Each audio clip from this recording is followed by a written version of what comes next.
Hey everybody, I'm JJ Johnson. You're watching Reality Survival, and today we're going to do a good desktop review of the Portawell.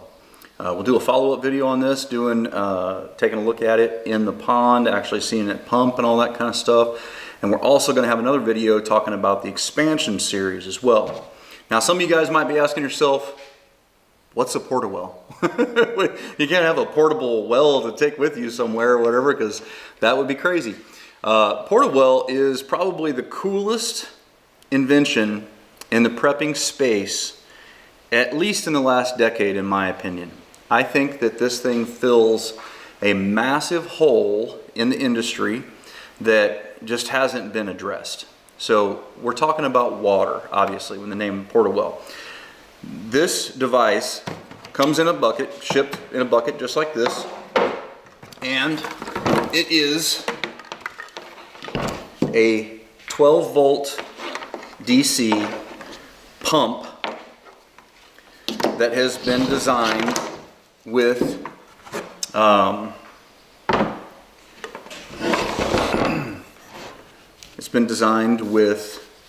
two filter housings in it to be able to filter water for you 4 times faster than a hand pump. You know, a normal hand pump does it at about 1 liter per minute. And if you've ever done, 3 or 4 liters at once, I'll tell you, it gets tiring. You know, you're sitting there and you're down by the water source, it's uncomfortable, you're trying to pump it, and it ain't a lot of fun. So with this deal, they have essentially taken all the pain out of the situation. And let me just give you a real quick kind of overview of this setup. So what you're seeing here is on this side right here, we've got the pump. This is a 12 volt pump. This is very similar to like a RV water pump. And these are really reliable. They're made to be self-priming. They can also run dry, and they've got some pretty good durability from what the manufacturer is saying. Then we go down here and down at the bottom, and we've got the plug-in for the clamps that hook to a 12 volt battery. Now, you don't have to get a big car battery. You can just get one of these little small radio batteries and try it that way. It's going to be a lot more portable for you. And these little batteries last quite a while from what they say. We'll see when the, there you go. We'll see when we do the field tests and all that kind of stuff. But these batteries aren't very expensive, and they're pretty portable. They've also got they've got a 110 charger and a 12 volt charger that this thing can run off of.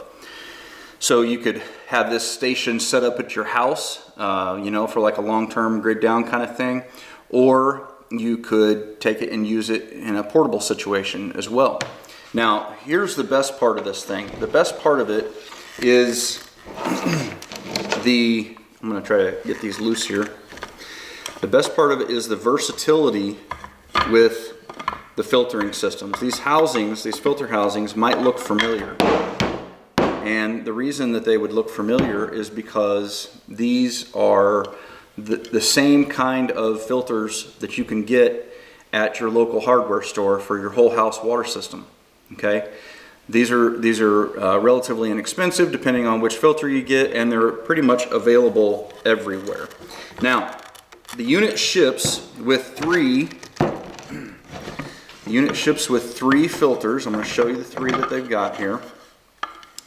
This one is I believe it's a Dalton ceramic filter. I think they call it the Stericyl, if memory is serving. It's made in England, and it is capable of, well, let's go ahead and remove this one. This one's the Sediment Filter, and the ceramic one is capable of making your water bacteriologically and safe, from your waterborne pathogens like your Giardia, your Cryptosporidium,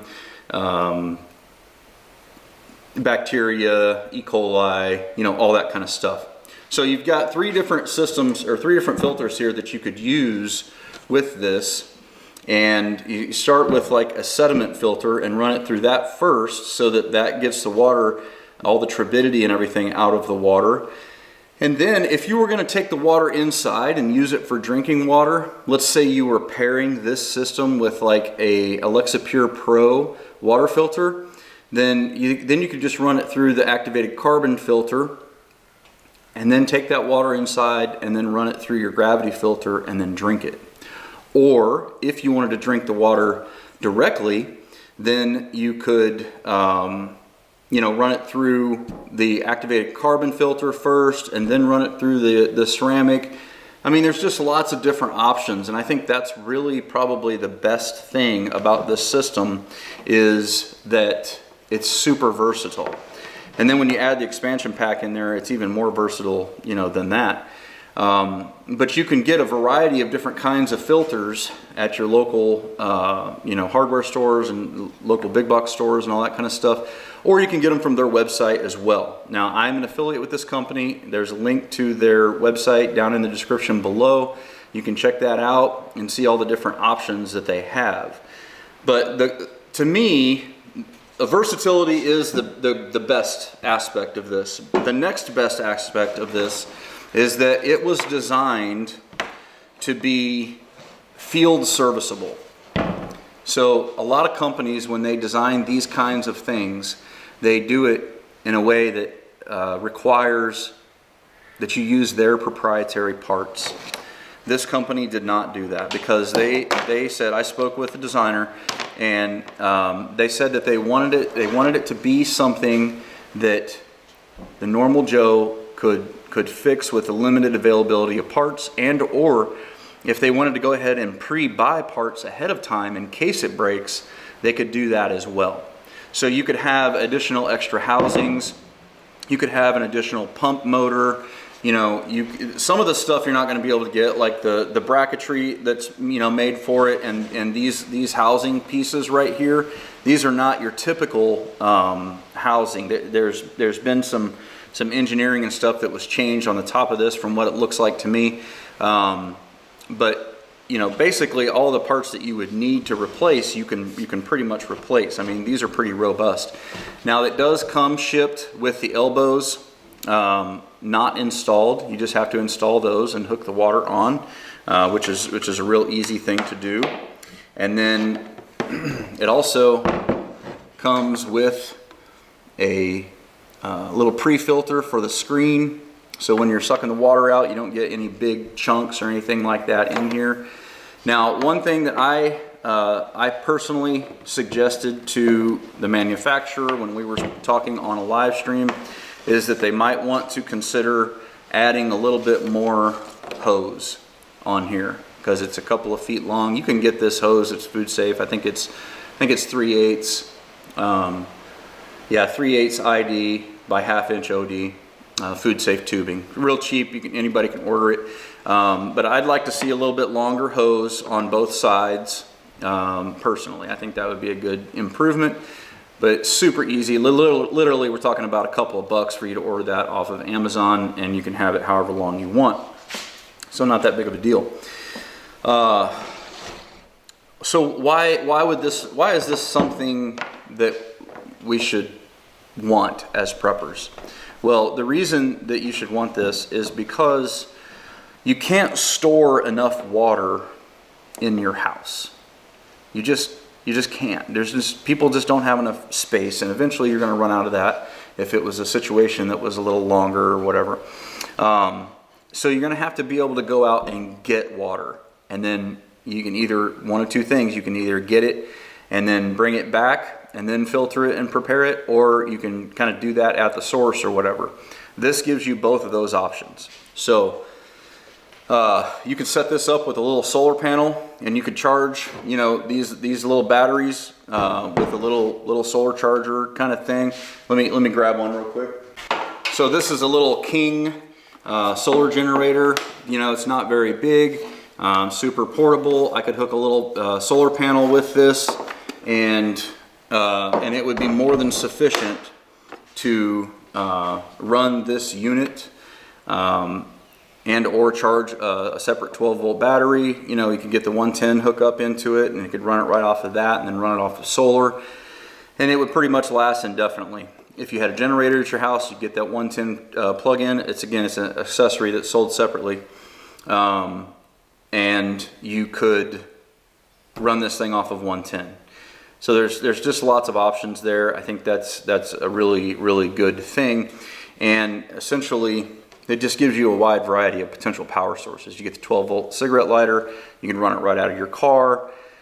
You know, it's just hard to say. But so back to the transportation thing. So the problem that we have is that we're going to need about 5 to 8 gallons of water a day when you're talking about cleaning and trying to maintain any kind of standards that, you know, are similar to what we have now. When you look at showering and bathing and cooking and cleaning and, you know, washing clothes and all these kinds of things that we do, you're going to have to get a lot of water. Now, is it possible to try to do that, or is it reasonable to try to take a hand pump, or, you know, even one of the squeeze bottle ones or something like that, and try to get enough water to be able to do all the things that you need to do to maintain good standards of health and hygiene and cleanliness and everything? No, it's really not very possible to do that. And it's, you know, that prior to this, your best options were trying to, you know, boil large, big stainless steel pots of water and stuff like that, and, you know, do a bunch of time. And that's something you can do too, but then you're giving away signal with the smoke, and you're burning up resources for heat and all that kind of stuff. So that's not really the best option either. So this is relatively quiet. It's sustainable with you know, solar energy and all that, and it's something that's built from commonly available parts that you can replace if they break, or you can stock those components ahead of time so that it'll last a long time. You can stock up on these filters from your local hardware stores and stuff like that. To me, this is a really good solution for being able to get water way faster, and in a way more, you can filter it based off of what you're going to use it for. So what I mean by that is, let's say that you're just going to use the water that you're getting for bathing. So you could take these two filters right here. You could filter it through the sediment filter. That's going to get the turbidity out. Then you could filter it through the activated carbon filter, which is going to get it down even farther. I think it's like 5 micron. And you're going to remove a lot of the junk, but it's going to be plenty clean enough for you to use, to clean off, to wash clothes, to bathe, you know, those kinds of things. And then you don't have to use your ceramic filter. You want to save the life of this one for making it, you know, pathologically, you know, what's the right word? Not pathologically, to making the water free of pathogens. Thank you. And so, and then the other thing about this ceramic filter, which is pretty cool, is this filter can be, you can take a green scrubby little scouring pad and clean these off. When a ceramic filter clogs, it generally clogs on the outside layers. And so if it starts to get to where it's not working, this is field serviceable. You can clean this thing off, and then it'll start to work better again. You can rinse it off, clean it off, and you get all the stuff off of the outside here, and then it's going to continue to work.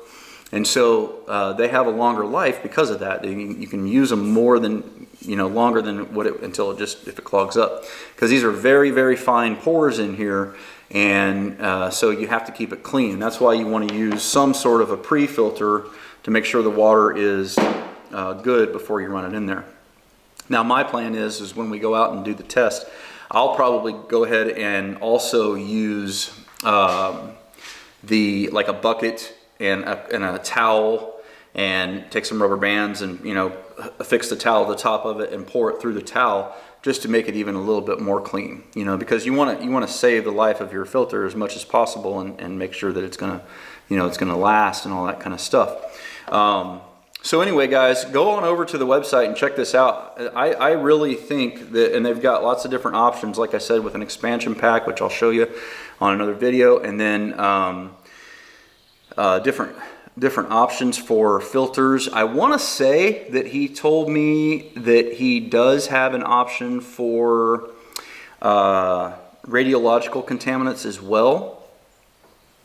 Double check me on that on their website though. I'm not 100% sure, but I think he did say that. They might be out of stock. I can't remember for sure. But I think this is a great thing. You can store it in the bucket that it comes in. You can have it all ready to go. I think you can probably even fit the battery down in there. Get a spare battery or two. They may sell those on their website as well. I don't remember seeing that one, but it's possible that they do. If not, you can order them off of Amazon and stuff like that. I'll make sure I put a link down in the description below.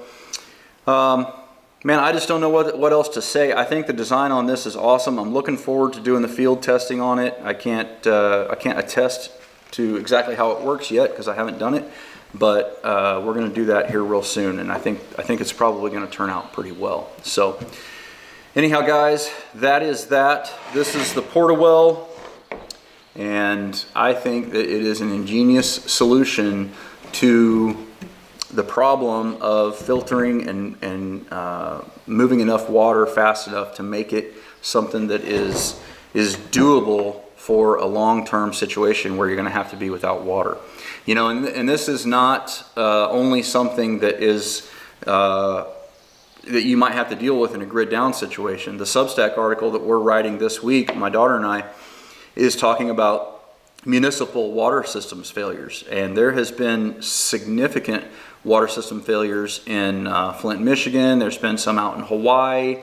There's been a couple of others as well in the last few years where basically people who are living in the city are under boil orders and all this kind of stuff where they need to be able to make their water safe to drink, and it kind of goes on for a while sometimes.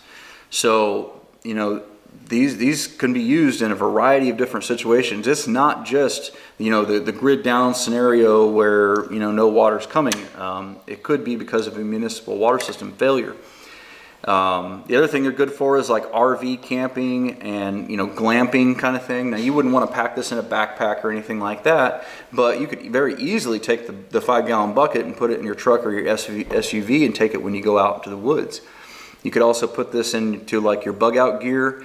Not in a backpack, but like if you're planning on taking, you know, a vehicle or an ATV with a trailer or whatever, you know, however you're going to bug out, if it's where you've got motorized, you know, vehicle taking you, then you could pack this stuff in there with it too, you know, and you could use it for that. Or if you're going to a cabin, like a hunting cabin, or you've got like a mini shed set up somewhere or something like that, you could put these there. I just think it's a really useful thing when it comes to water, because a lot of people really don't think about all the logistics that are involved in water.